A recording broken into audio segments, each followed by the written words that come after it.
కొమరివాండ్లపల్లిలో చిరుతల సంచారం కలకలం రేపుతోంది. ఘటనా స్థలానికి చేరుకున్న అధికారులు కాలి ముద్రలను పరిశీలించారు. ఏడాది లోపు ఉన్న 2 చిరుత పులులతో పాటు మరొకటి ఉందని గుర్తించారు. వాటి కోసం గాలింపు చర్యలు ముమ్మరం చేశారు. జంతువులను రక్షించుకోవాలని, వాటికి ఎటువంటి హాని చేయవద్దని స్థానికులకు సూచించారు అటవీ అధికారులు.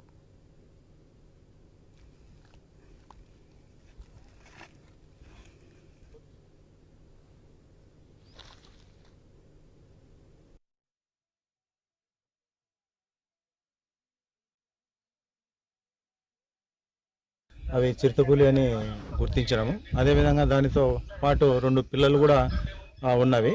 సో డైరెక్ట్ సైట్ చేయలేదు, కానీ వాటి ఫుట్ ప్రింట్స్ మాత్రము జీపీఎస్తో ఫోటోలు తీసుకోవడం జరిగింది. అవి 10x8 సెంటీమీటర్స్ ఉంది దాని ఫుట్ ప్రింట్. అంటే పిల్లలు కూడా 4x2.5 సెంటీమీటర్స్ ఉన్నవి. సో అవి సంవత్సరం లోపు ఉండొచ్చని మా ఎన్ఎస్టీఆర్ వాళ్ళు వైల్డ్ లైఫ్ ఎక్స్పర్ట్స్ చెప్పినారు.